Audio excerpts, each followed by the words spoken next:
Good afternoon. Thank you for joining us. Well, is BC's wine industry at risk of shriveling up? From severe crop losses due to weather to a brewing war with Alberta over direct deliveries, are you worried about the future of BC's hailed wine industry? After 12:30, Lynn Johnston is the cartoonist behind the comic strip For Better or For Worse. You remember that? Those amusing and heartwarming stories, often based on her own family. Well, Lynn Johnston will be right here beside me, and she'll be taking your calls. I'm Michelle Eliot. Welcome to BC Today.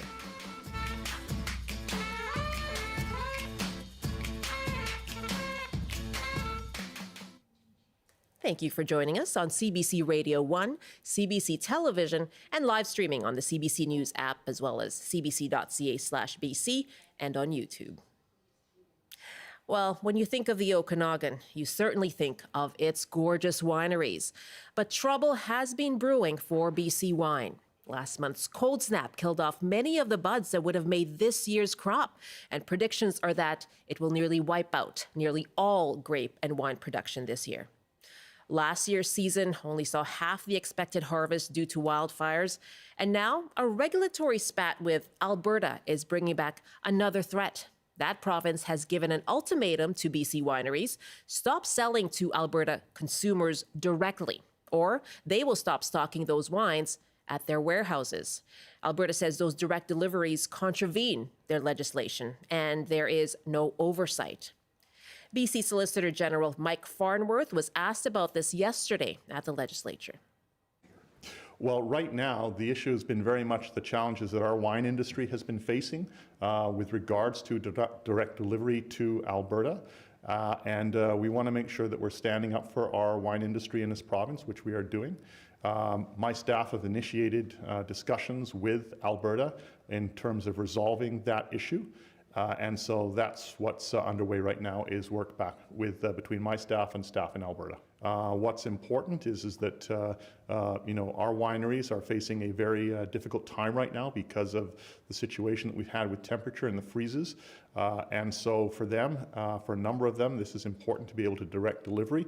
At the same time, we know that there has been direct delivery to British Columbia from Alberta from products that are not currently authorized at this point. And so our staff are meeting with their staff to find a way that resolves things to everybody's mutual benefit. Now, there are media reports in Alberta that that province may be open to those direct deliveries if BC opened up to Alberta craft breweries and if Alberta could collect taxes. We have reached out to the Minister of Service Alberta and Red Tape Reduction to confirm that. We're waiting for a statement from them. Also waiting for a statement from BC Solicitor Mike Farnworth, Solicitor General Mike Farnworth, to elaborate. We're asking you, what do you think of this dispute hampering the BC wine industry right now? And are you worried about the future of BC wineries? What support should the province provide, given how much the industry contributes to the economy here in this province? You can give us a call, 1-800-825-5950, 604-669-3733. You can hit pound 690 on your cell phone. You can also email bctoday@cbc.ca. Lindsay Cazares is the manager of the Okanagan Wine Club, and she joins us from Penticton. Hello there, Lindsay. Hi, how are you? Thanks for having me. I'm well. Thank you very much for joining us. When we set out to work on the story and put the segment together, a lot of names came to mind, wineries as well. Tell us about the Wine Club. What is its role in the industry, in the Okanagan? Yeah, for sure. I'd say we're probably a sales channel that's new to most people, but we've been operating for about 9 years. We're more of a marketing company, if you look at our back end, than a wine club. We have a large membership in all sorts of regions. And every 2 weeks, we feature a new winery or a winery that we love and a wine pack associated with them, and send out to our membership a video catching them up with the winery, what they've been doing, the people behind it. And then people can choose to buy the wines direct from the winery. So our mission is basically to support BC wineries getting their message out to places that are not just the major city centers. Okay, so you do work with the wineries in order to be able to sell their wine in those scenarios directly to consumers. Exactly, yes. We don't ship or sell anything. The winery does it themselves, but we support them in being able to connect them with people that aren't coming through their cellar door. So, what did you make of these, letters that the wineries were getting from Alberta saying you need to commit to stopping delivering to consumers directly, or we will stop stocking your wines at our warehouses? Yeah, we've heard from a lot of wineries just planning for the future. And for a lot of the smaller wineries, it's a very scary letter. Some don't ship wholesale to Alberta, so they were unsure if they could continue to ship direct. Some have very robust cellar door wine clubs to Alberta. They were wondering if they could continue those. And then our sales channel, and there's a few other wine clubs. We call ourselves third party wine clubs, Mm. where we have a membership and then we help our membership connect. Weren't sure what we can do in the future, shipping to all the different regions. And between all of those things, it's a significant portion of some of the smaller wineries' production. We're talking about wineries that are under 5,000 case sales or 5,000 cases of inventory, even selling 2 pallets of wine, which would be the equivalent of 600 or 1,200 bottles, 100 cases, is very significant to them to make sure that they have their cash flow and can continue to do business year over year. What the Alberta Liquor Commission told CBC is that those deliveries contravene their legislation, and then there's no oversight to ensure that the wine isn't being sold to people who are underage. What do you make of those concerns? I think the underage concern, from what I know, is not that relevant. Between payment processing and shipping, there are a lot of items in place that ensure that someone who is 19 years or older is receiving that wine that they have ordered, and it is the correct individual. Okay, so you're disputing that, but why is it that Alberta consumers are ordering BC wineries in the first place, or wines in the first place, rather? So I guess we could talk a little bit about how wholesaling works. Choosing to wholesale or not wholesale your wine in a province doesn't mean that all of your wine labels are going to show up in all of the liquor stores Mm. across the province. First, you have to apply, get in, ship your wine. It must be shipped and stored. And then typically you have to work with a distributor. And the distributor gets to choose if they want to work with you or not. And they get to choose which labels of wine they want to share. And then they also choose which accounts they want to share it with. So having a small winery needs to have enough supply that it's desirable for the distributor. And then the distributor may pick only a few labels of that wine that might have the best chance of getting sold. So if someone came to the Okanagan, maybe got married at a winery on the Naramata Bench and wants to order more of that wine, they might be very limited in their options. Okay, so you're getting into the details there, but overall, what impact could this have on BC wineries? Um, you know, I think that's hard to say. I can give you some ballpark metrics from, our wine club, shipping to any particular province in Alberta. If we had 40 members and we share wine every 2 weeks. If we had 40 members order wine, that would be about 20 cases of wine that would ship out at $300 a case. It'd be about $6,000. And if we did that 30 times a year, it's about $180,000. And then you extrapolate that to, other third-party wine clubs, a few that are in existence, and then also their wineries' own direct wine clubs, which might ship more. You can kind of see the revenue that would be coming from that would be limited. And everything counts at this point. At this point, I'd love to hear from you more about that. Just, as the minister alluded to, that this is a difficult time for wineries, regardless. And so Lindsay Kazaris is my guest, manager of the Okanagan Wine Club. She's joining us from Penticton. And we're asking you, there is this dispute right now over direct-to-consumer deliveries of BC wines into Alberta. But overall, what do you make of the challenges for wineries in BC? This is, one of the crown jewels of BC industries, contributing $3 billion to the provincial economy.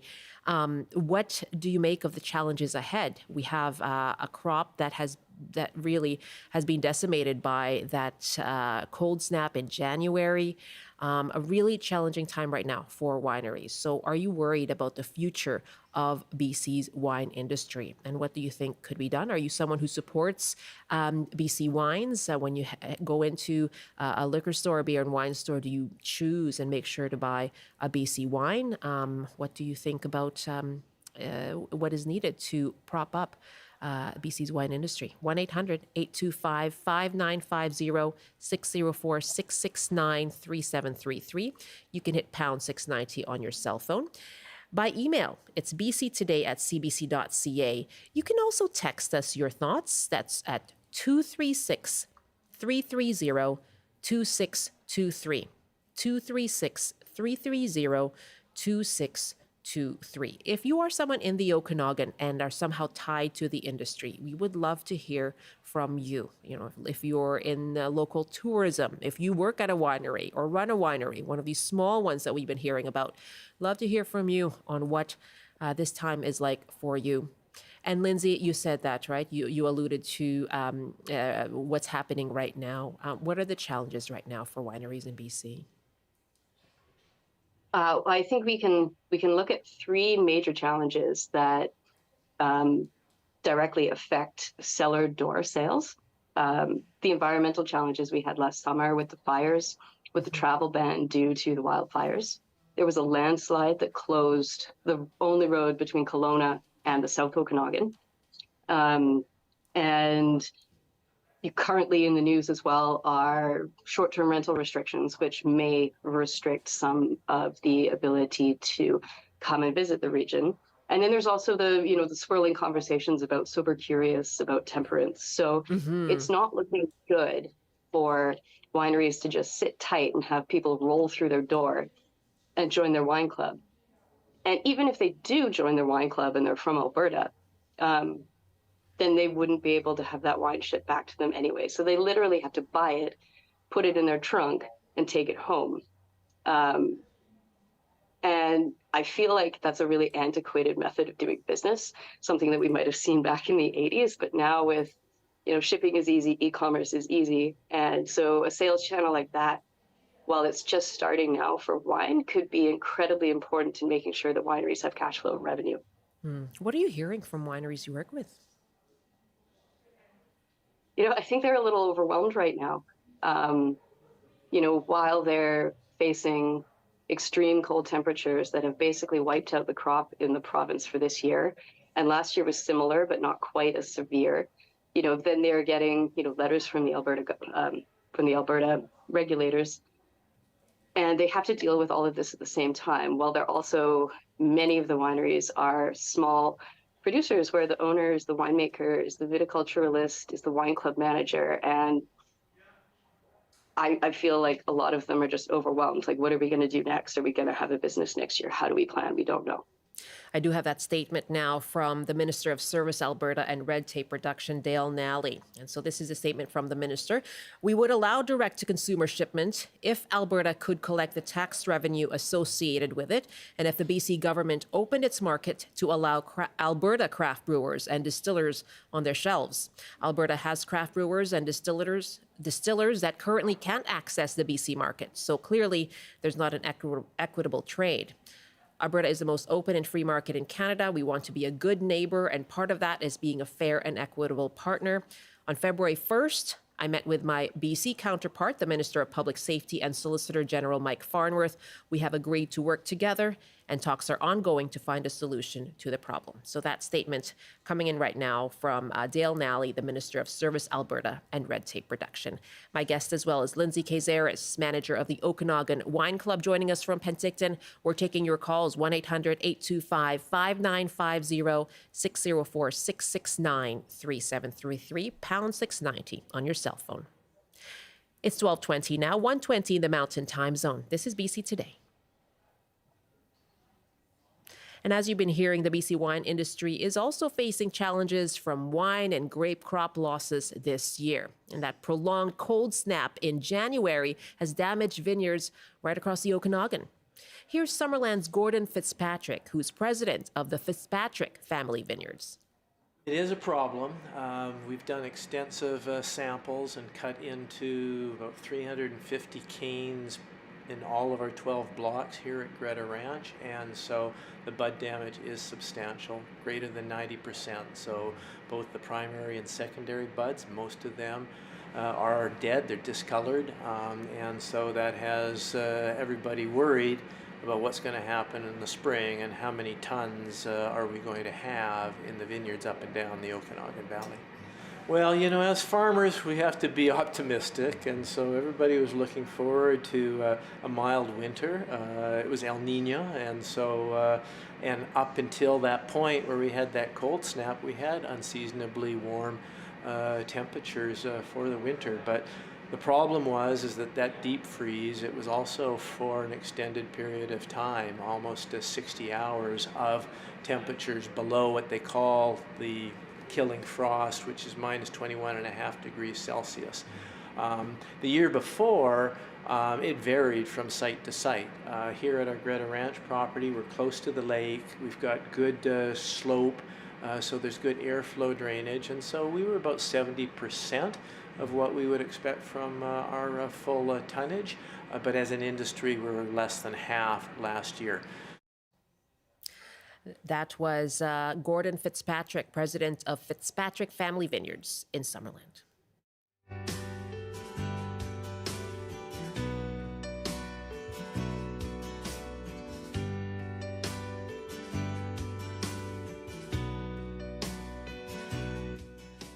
I'm joined by Lindsay Cazares, the manager of the Okanagan Wine Club. She joins us from Penticton. We're asking you this half hour, what do you think of this dispute between BC wineries and Alberta, the province of Alberta, saying you should stop delivering directly to consumers BC wines. Otherwise, Alberta will stop stocking those wines at their warehouses. And this is all to do, Alberta says, over these deliveries contravening its legislation. Now, as you heard as well earlier, I read a statement from the Alberta minister responsible saying that he is working with BC Solicitor General Mike Farnworth to come up with a solution to this. We're asking you, what do you think of this dispute that's affecting the BC wine industry right now? And are you worried about the future of BC wineries? Our numbers are 1-800-825-5950, 604-669-3733. Lucinda is joining us from Maple Ridge. Hi, Lucinda. Hi. Yeah, thanks for calling. What are your thoughts on this? Oh, what I was talking about with one of your colleagues was how small wineries, and there are a number of very small estate wineries, the only way they can get their wines in the hands of consumers is directly. So either we spend a lot of time in the Osoyoos area, and there are lots of tiny family-run estate wineries, and they count on people coming in and tasting their wines and buying wine when they leave, or having it shipped to them later on. They don't make enough wine to be able to sell it to like BCLC or to, I guess, the equivalent in Alberta. You have to have thousands of cases of volume to be able to sell them that way. Right. And so their survival is at risk here. Yeah. And the other thing is, I don't know if you were aware that in Alberta, the liquor sales are completely privatized. So it sounds like their wholesale operation is still run by the government, but all of the stores are privatized. They don't have Alberta government liquor stores anymore. So I suspect, and it's just me, I suspect there may be some lobbying on the part of those sellers, just like the private liquor sellers in BC have a very strong lobby. Maybe they have a strong lobby, and that's part of what's behind all of this. What the Alberta Liquor Commission has said that direct to consumer shipping has never been allowed. And you remember this has come up as an issue in the past as well. And in order to legally sell directly to Alberta consumers, you need an appropriate Alberta liquor license. So that's what they're saying. And Lucinda, for you, you travel to Usuyus, visit these small wineries yourself. You know, what does it mean to you? What does this industry mean to you? Well, it's a gift, I think, to British Columbians to have the number of wineries and the quality of wine that British Columbian wineries are making. It's probably some of the best in the world. And whenever we've had guests that have come from elsewhere in Canada and shared with them the wine that we purchase either at Save-On, BC Wines at Save-On, or directly from wineries, they're amazed at the quality of wine. Yeah. It's been hailed worldwide for sure. Lucinda, thank you very much for weighing in on this. Thank you. You take care. That's Lucinda in Maple Ridge. We have some emails as well. Uli writes, I was wondering why we don't hear of any alternative ideas of surviving this difficult year. I'm thinking of restaurant tours. Like most wineries have small restaurants on site, grow pumpkins between the rows or something else, branch out into apple or rhubarb wine, winemaking courses, and so on.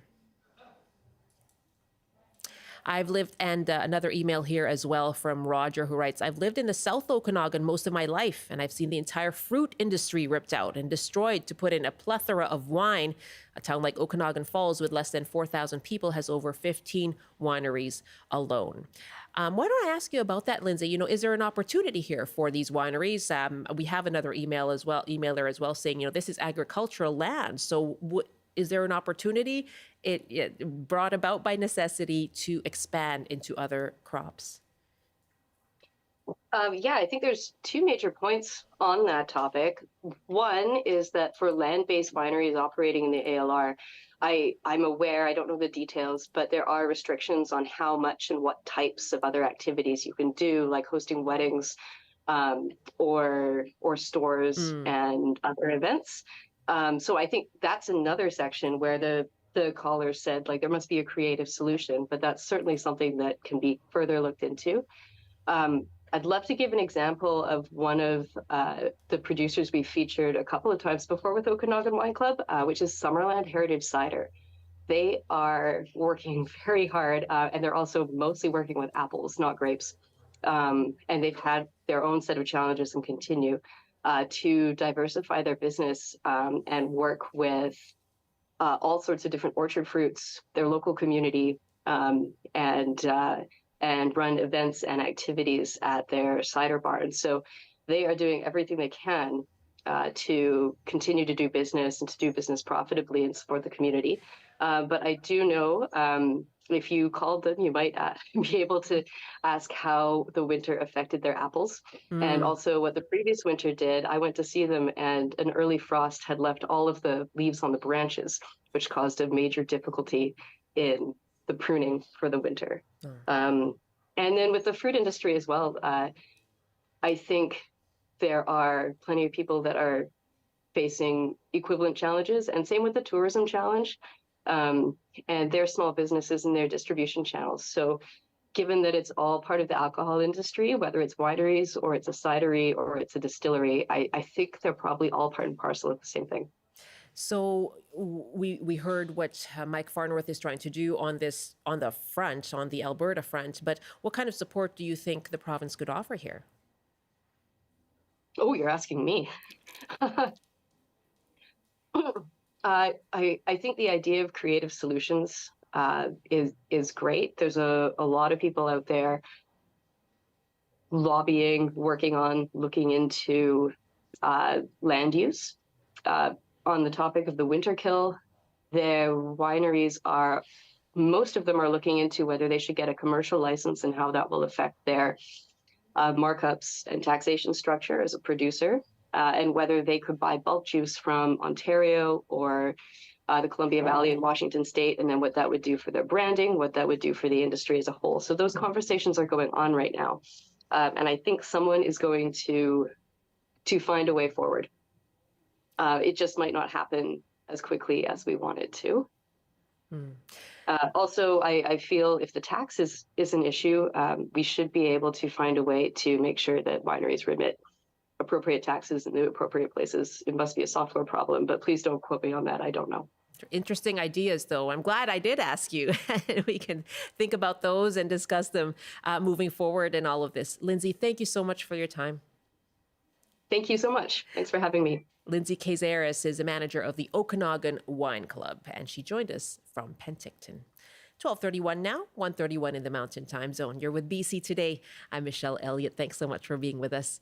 And coming up in our next half hour, we get a treat. Lynn Johnston, the cartoonist behind the comic For Better or For Worse. I remember reading those growing up as well. So she will be here. She has some new projects that she'd like to talk about, and she's taking your questions. You can call in, let us know, what did that comic mean to you? And you can ask your questions of Lynn Johnston coming up in our next half hour.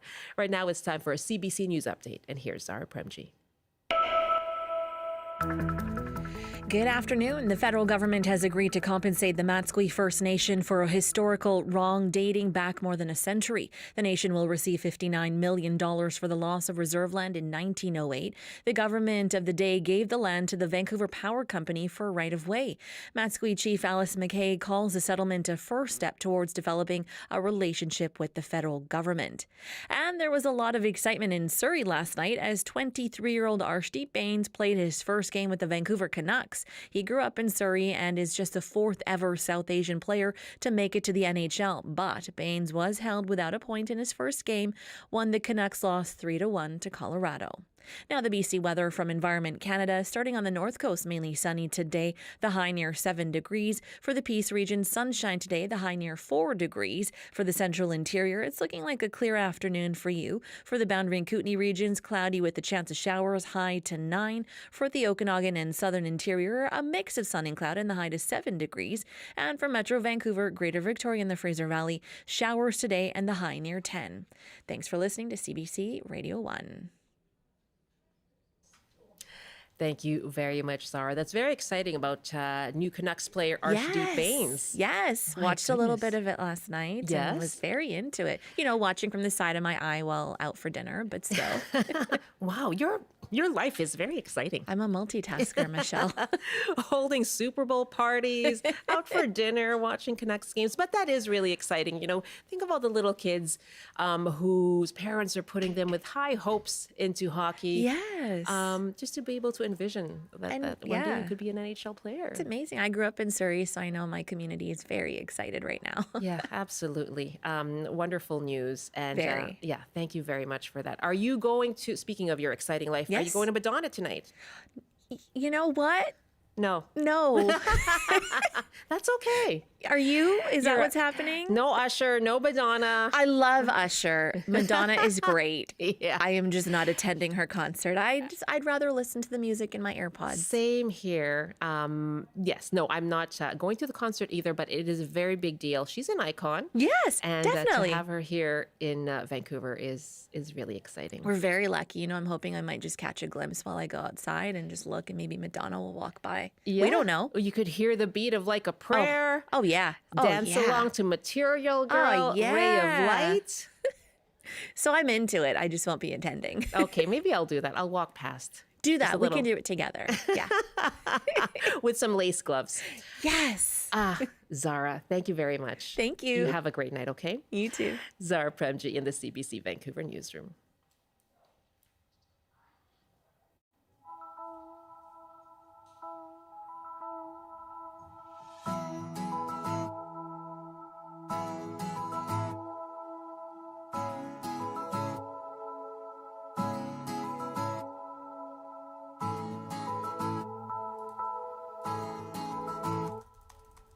Welcome back. This is BC Today on CBC Radio 1. Thanks for joining us on radio, on CBC television. We're live streaming too on the CBC News app, our website, cbc.ca/BC, and on YouTube. Just search for CBC Vancouver. And do join us tomorrow here on the show. We'll have an extended edition of BC Today to bring you all the details of the provincial budget. Yes, we'll take the show right until 2 o'clock. Our reporters will bring you the first look at all the major announcements from the BC budget as it is delivered tomorrow afternoon. We'll break down what it all means for you and your family. We'll have a panel here to break down the politics of it as well. And of course, we will take your reaction on the open line. So that's BC Today, bringing you the BC budget tomorrow from noon to 2 p.m. You can listen right here on CBC Radio 1. Watch us as well on our website, cbc.ca/BC. Well, you remember the comic strip For Better or For Worse. Now, it was part of our lives since 1979. Over that time, it has appeared in more than 2,000 newspapers in 23 countries and was translated into 8 languages. Now, the woman who created it, cartoonist Lynn Johnston, was raised in North Vancouver before she moved to Ontario. It's true. She's right here with me in studio. I met her just a few minutes ago, and she's here very kindly joining us to talk about her new projects and taking your calls. We'd love to hear from you. What are your own memories of the comic strip For Better or For Worse? And what are your questions or statements or comments that you'd like to share with Lynn? You can call us 1-800-825-5950, 604-669-3733. You can hit pound 690 on your cell phone as well. You can email us bctoday@cbc.ca. It's my pleasure to welcome Lynn Johnston to our program. Hello. Thank you. It's been a long time since I've been in a television studio, so this is great. It's been a long time as well since I started reading For Better or For Worse. I was 12 years old and just arrived from the Philippines. And, you know, I spoke English fluently, but I really wanted to just devour and sop up all the Canadian culture that I could. And so I read all the articles and all the comic strips as well. And it was very heartwarming and, you know, brought a family into my life. You know, the best letters I got were from the American military, because these folks are all over the world, and they would say it was a little bit of home. Yes. They would write to me wonderful personal letters. It was just a little bit of home. Yes. And I find, too, that it's sort of like watching a sitcom, right? There's whatever stage you're in life, there's something you can relate to, someone you can relate to when there's a family program. So whether you're the teenage child, as I was, I related to the teenagers. Of course, as a mom now, I can relate to Ellie, being the stressed out parent. But is that something you hear as well, that there's always someone who one character people connect with individually? Oh, always. Yeah. I mean, I poured my heart out into this because I was a frustrated mom and I was dealing with all of this stuff. The best stuff I did was early, when I had little kids and puppies and all of the things that drive you crazy. And the letters that I got back were from people saying, "Oh, thank God it happens in your house too." And I felt as though I was communicating directly with moms and grandparents and kids. The letters I got were great. I just thrived on those wonderful letters. Oh, because of course they moved on to become grandparents as well. Absolutely, yeah. And this was before email. Today it would be quite different. But in fact, I'd done a couple of stories where I literally got 1,000 letters at one point. Oh my goodness. 3,000 letters for another one before email, right? You didn't read all of them, did you? Absolutely did. You really did? You bet. Oh my I had help. I had help. I'm sure. That's a lot of letter reading. Yeah. Lynn Johnston is with me. For Better or For Worse, what are your own memories of reading that comic strip, that classic comic strip? And if you have any questions for her as well, love to hear from you. 1-800-825-5950, 604-669-3733, and you can hit pound 690 on your cell phone. Tell us about how this all started. You said you were a frustrated mother yourself, but tell us how these characters, you know, came into your mind and then onto the page. Well, I was a medical artist, and I was doing cartoons for my obstetrician, which he put on the ceiling above the examining tables, and he helped me make a book. Wow. And the book went to the syndicate, and they sent me a 20-year contract. So that's, in a nutshell, sort of what happened. Hold on, that seems like a very small synopsis. It's a very small synopsis, but that's more or less what happened. Yeah. And then it was a super challenge that takes all of your skills, whatever, writing and artistry, and you have to be able to hit a deadline, and it was really something. And I did that for almost 30 years, and then I tried to retire, but I couldn't. I'm 76, but I'm still able to draw and write, so I'm doing children's books now. We're going to hear about that in a moment as well. Tell us about, this family, the Patterson family. Oh, Introduce okay. them to us. Yeah, well, it's sort of loosely based on my family, but you have to be very careful. They can sort of look like your family. I changed Elizabeth's hair so that it didn't look like my daughter. April actually was my daughter, looked like my daughter, but it was a fantasy character so I could have more fun. But it really is the whole thing is you. It all comes out of you. Right. It's a fantasy. It really does not reflect on your family at all, even though they got blamed for stuff. Aaron would come home and say, I do not have a girlfriend by the name of, and so. Yeah, that's right. So there were times when it really was tough for the kids. It was tough for my daughter sometimes. She was kind of bullied at school because they assumed that we had a different life than everybody else. But as soon as they came to our place and saw the dog hair and the junk in the kitchen and, me telling them to get off the couch, it was the same as anybody else's house. And there were some issues there with, I guess, feeling like this is my private life being put onto newspapers. It wasn't. It's one of those funny things. Kathy Geisweit, who did a comic strip called Kathy, said that she really regretted calling it Kathy because it really reflected on her. And Kathy was slender and tiny, and yet she drew this character big and round. I loved Kathy. It was great. Yes. It was great. And she and I became very good friends, and she was very helpful when I started. Because in this industry, it probably is similar with yours. When you get into it, you don't know how you're going to be received by other people in the industry. And I rather expected would welcome, we hope you fail. But it was wonderful. It was like another family. I thrived, and the people that I met in the syndicates, the other cartoonists, it was a wonderful time. Wonderful time. Goodness. Now I have this image of all of you, Kathy Geisweit, Charles Schultz, just yes, we all in get a together. room, smoky and no smoke. No smoke. Okay, good. Lots of beer. Lots of beer. Just furiously drawing and all this creativity in fact, pouring forth. Comedians and cartoonists don't draw when they're together necessarily, but they do complain. Okay, well, there we go. Maybe we have something in common there. I'm just kidding. Let's take a call here. Lynn Johnston is with me, the cartoonist behind For Better For Worse. She has a children's project now as well that she'd like to talk about. We have some samples of it right here, but she's taking your calls. You can let us know, what did For Better or For Worse mean to you? And what are your questions for Lynn Johnston? 1-800-825-5950, 604-669-3733, pound 690 on your cell phone. And so we have our first caller now. In fact, Kathy, not the woman behind the Kathy comic strip, is joining us from Vancouver. Hello there, Kathy. Hi. Hi, thanks for calling in. Tell us about reading For Better or For Worse. Well, I had just moved from Montreal to Kamloops, and it was a very different kind of culture. And one of the things I always did was read a newspaper, and thankfully I had Lynn's column. Oh. I have 3 children, and their names are Elizabeth, Michael, and Virginia, so I didn't hit it with April. But they were exactly the same age, going through the same issues, and so it was always kind of a relief or a comical relief for me to be able to recognize myself as a parent and see my kids at the same age and all the issues that she addressed. Wow. So I just wanted to let her know that it was really comforting. Thank you. Woman. Thank you. And the woman's issues, too, that you addressed in working when you started to work. And, you hit the nail on the head many times. So.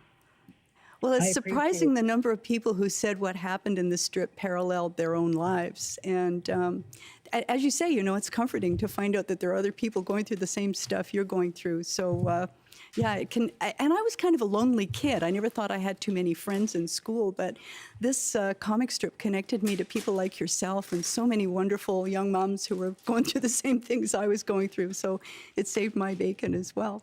And the names, not a coincidence, Kathy?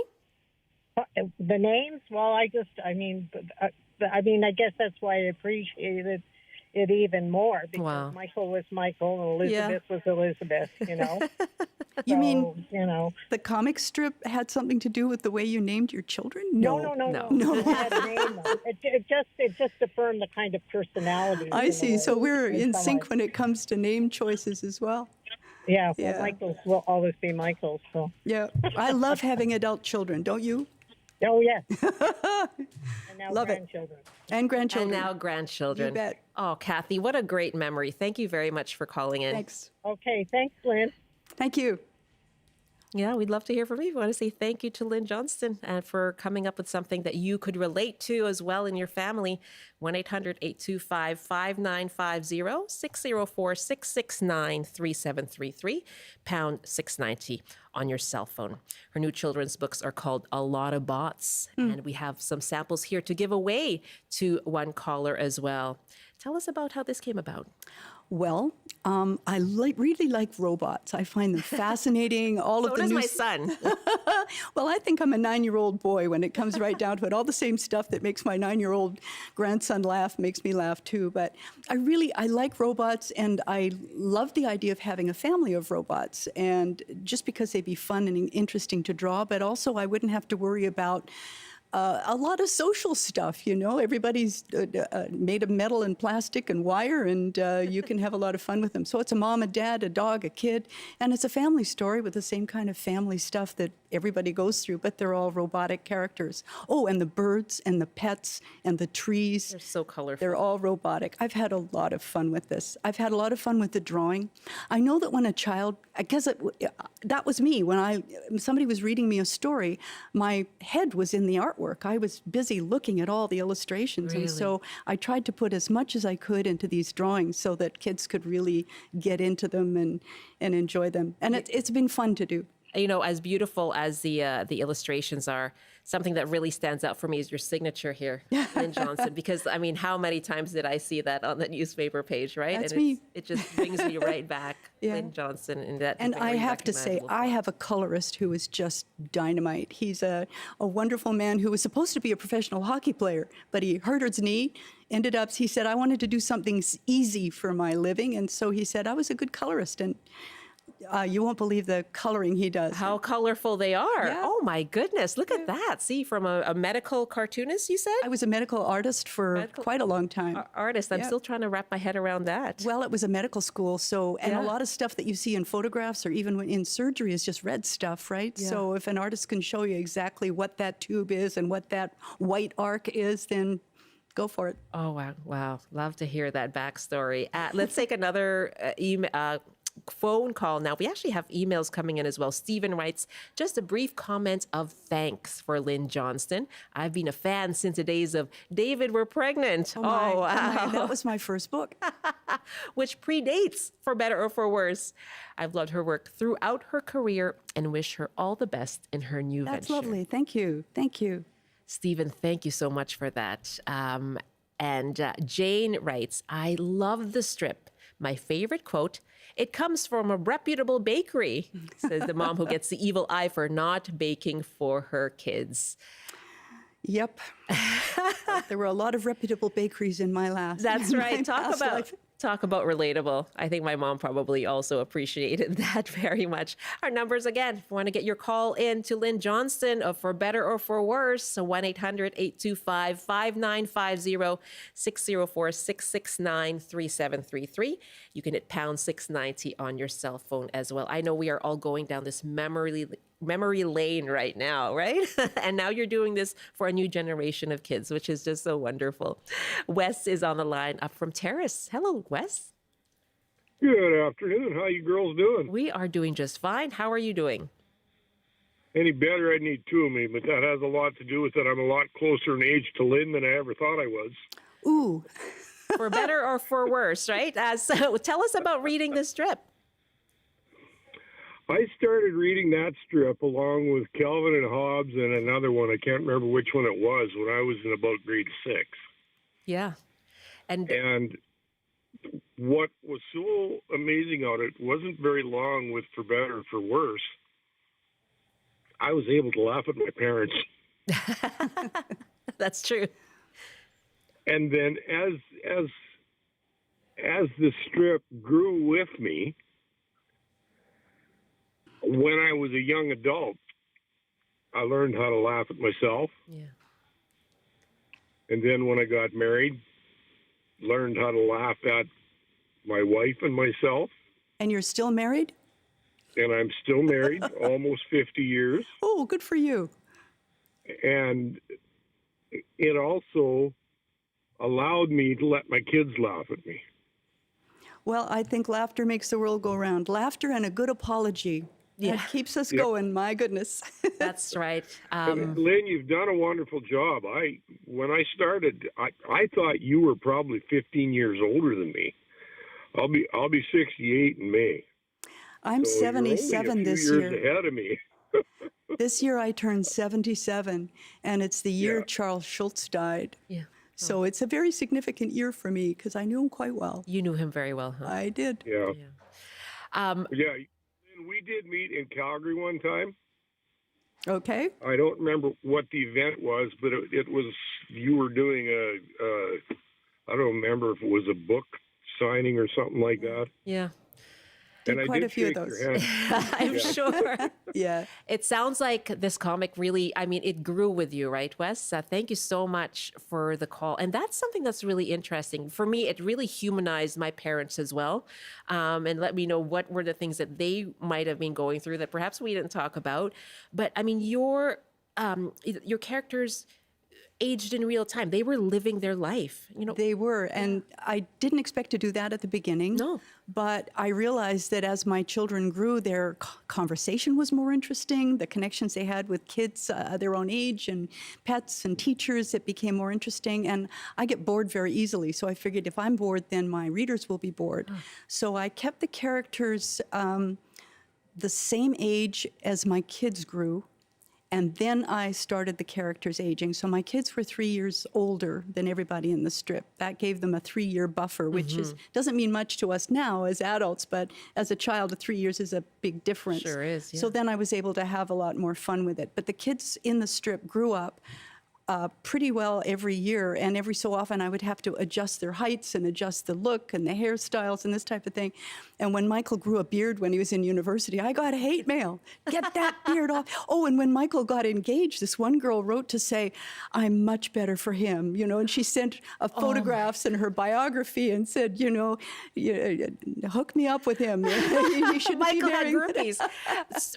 Well, that's just it. I mean, I related so much to, you know, to moody Michael. That's what I related to at the time. Well, he's a journalist now, you know. Yeah, so there you exactly. So I did grow up with him. He reflected me, and I'm sure you hear that from everybody. But we all feel like this is us. We have a piece of ourselves in your cartoon. It was a great job, I have to tell you. I just loved it. And I was determined to stay Canadian because most of my audience and my syndicate were American. And at first they wanted all American studies. They wanted colloquialisms and spelling to be American. And I said, then I won't sign the contract because that's not me. But Ontario. Yeah, I was Rather living in than North Ontario. Van. I got the job when I was living in Ontario. Yeah. That's right. Yeah. All right, let's get another call here from Bob in Salmon Arm. Hi, Bob. Hi, Bob. Can you hear me? It's Bob. Don't confuse them. Hi, Bob. I want to make sure you get your chance to speak to Lynn. I come on the line. Someone is really wanting you to get on the line. Hi, Bob. Hi. Hi there. Yes, go ahead. Yes, many years ago, we always watched your strip, but we had raised Old English sheepdogs for years. Ah, yes. And Farley, you depicted Old English sheepdogs very well, with Farley being the character. I had one. I had an Old English. I did. They're a lot of work. Yeah. A lot of He work. was such a presence. Yeah. Such a presence. But the other coincidence is my wife wrote you, and I'm a retired dentist, but I was a dentist at the time that we had the sheepdogs. And your husband in North Bay was a dentist in North Bay, I understand. Mm-hmm. Yes, he was. And you sent us a nice drawing of an Old English sheepdog, which we still have in our house. We live in BC now, in Salmon Arm. So but we really appreciated your time and effort to do that kind of thing. Wow. Well, he was fun. I like the Old English because they're a cartoon character, right? They really have a funny look to them, and I love the Shaggy Dog stories. Yes. And Absolutely. We actually, Bob, thank you very much for that. Marissa wrote us from Vancouver mentioning that the comic was the first one to deal with death when Farley died at 14 years old. I'm sure you got a lot of reaction to that. I did, and one of the things that happens when you're doing something like a comic strip is that the work you send in 6 to 8 weeks ahead of the deadline. So you don't know what's going to be in the paper the day that the strip runs. So the day that Farley died was the day of the Oklahoma bombing. Oh my goodness. Which was desperately awful. I mean, people were wanting to go to the comics page for a laugh, and they saw this, and so there was quite a lot of noise about that. Yeah, it helped her, though. She says that it impacted her greatly and helped her understand what happened with her pets. So that is from Marissa in Vancouver. Francie is next now in New Westminster. I have about a minute, Francie, but go ahead. Now, you are a dental hygienist. All these dentists, There's no such thing as an ugly dental hygienist. There is no. I once said that at a meeting of mixed people in dentistry, and all the ladies laughed because it's true. Francie, are you there? I think we might have lost Francie in New West. But you can't lose a dental hygienist. No. Andrea writes, For Better For Worse has been an important part of my life. I read them as a child. I've been slowly collecting the series as they pop up at thrift stores. Yes, they do. Wow. My children, now 16, 18, and 20, grew up reading the series. The characters came up in dinnertime conversation and spurred important conversations. You tackled some really important topics as well. I tried. You have to be careful because it's an entertainment medium, so you have to, but you can push the envelope. Yeah, I mean, this is what families deal with. And one more email here as well. Pardon me, she had a question. Your recommendation for getting into medical art. I'm not sure we have time for that, but her daughter is an aspiring artist at 16. Look at that. Well, I would say go to the first medical school you can find, walk around and find out if they need someone to do charts and graphs, which is what I did. And they put me through first year medical school. So I've done the dissections and I've taken in the lectures, and it was wonderful. It was the best job ever. The comic strip was a good job, but medical art was just phenomenal. It's about a 4-year course if you go through to be a medical illustrator. Lynn, you're a gift. Thank you so much. Thank you. It's a pleasure. Lynn Johnston, For Better For Worse, and now a lot of bots. You can find these at your bookstore.